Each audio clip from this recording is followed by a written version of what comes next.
রাজনীতি একটি প্রবাহিত ধারা। এখানে কেউ অপরিহার্য নয়। আজকে যে মানুষটি এমপি আছে, সাংগঠনিক সম্পাদক আছে, আগামীকাল তিনি অপরিহার্য নন।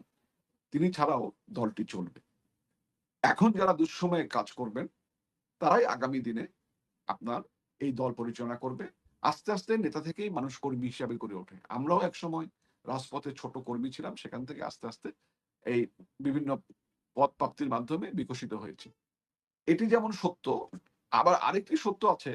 আমাদের এই সর্বশেষ নির্বাচনে ২০২৪ সনের নির্বাচনে আমাদের বাধ্য হয়ে আমিডামির নির্বাচন করতে গিয়ে এখানে আমাদের মধ্যে একটি বড় ধরনের বিভাজন হয়েছে।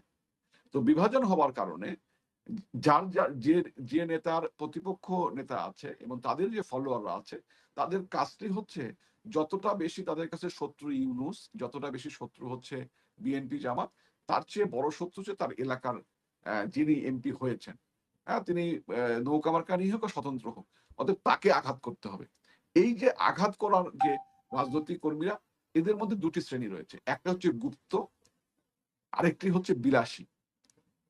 বিলাসী বলতে এরকম যে রাজনীতি করতে হলে যে ঘাম শ্রম দিয়ে যে মেধা মনন দিয়ে রাজনীতি করতে হয়, সেই জায়গাটা না করে দলে আছি, দলের নেতারা অফিসে আসলে গাড়ির দরজা খুলে দিব, তার পিছে, পিছে হাঁটবো, কোথাও গেলে মোটরসাইকেলে মহড়া দেব, আমি বিশাল ত্যাগী কর্মী হয়ে গেলাম।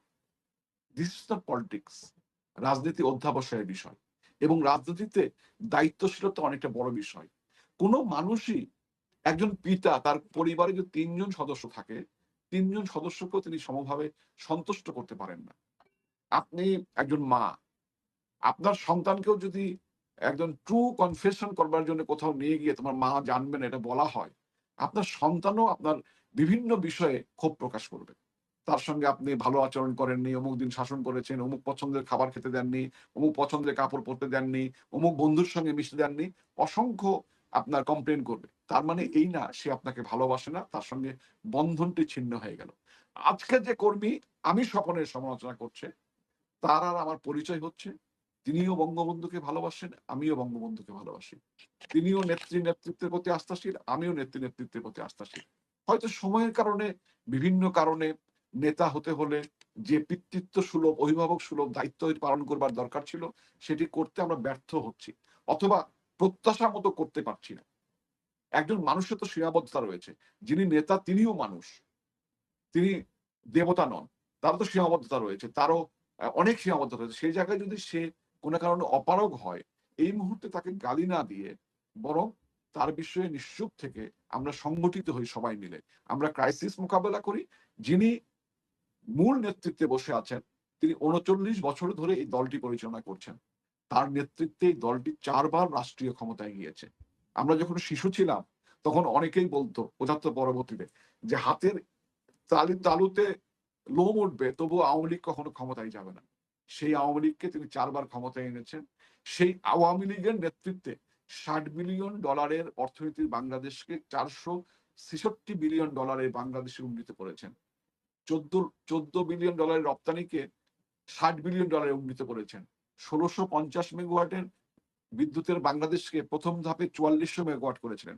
আবার ৩৬০০ মেগাওয়াটের বিদ্যুতের বাংলাদেশকে আপনার করেছেন তিনি ২৬,০০০ মেগাওয়াট। শুধু এখানেই সীমাবদ্ধ নয়। বিদ্যুৎ সকল মানুষের অধিকার। ১৯০৫ সালে প্রথম আমাদের পূর্ব বাংলায় বিদ্যুৎ আসে। ১৯০৫ সাল থেকে ২০০৯ সাল পর্যন্ত বাংলাদেশের মাত্র ৩১ ভাগ মানুষ বিদ্যুৎ পেত। বাকি ৬৯ ভাগ মানুষ বিদ্যুৎ পেতেন না।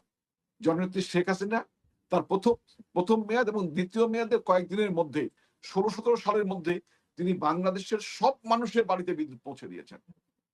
এক বাড়িতে বিদ্যুৎ দেবার জন্য ৫ বাড়িতে ৭ বাড়িতে বিদ্যুৎ দেবার জন্য ৭ কিলোমিটার ৮ কিলোমিটার লাইন পর্যন্ত নির্মাণ করেছেন। এত ব্যয়বহুল কাজটি করেছেন। সব মানুষের অধিকার। বঙ্গবন্ধু বলেছেন, "আমি প্রত্যেকটি মানুষের মুখে হাসি ফোটাতে চাই।" শেখ হাসিনা তার কন্যা প্রত্যেকটি মানুষের অধিকার প্রতিষ্ঠার জন্য দেশ পরিচালনা করেছেন। সেই শেখ হাসিনার নেতৃত্বে বাংলাদেশকে আবার এগিয়ে নেবার জন্য আমি দলের সকল পর্যায়ের নেতাকর্মীদের বলি, আমি নেতা, অবশ্যই আমার ভুল আছে। আমি আমার ভুলের জন্য ক্ষমা প্রার্থী। আমার অপারগতার জন্য ক্ষমা প্রার্থনা করি। আমার অপরাধের জন্য ক্ষমা প্রার্থনা করি।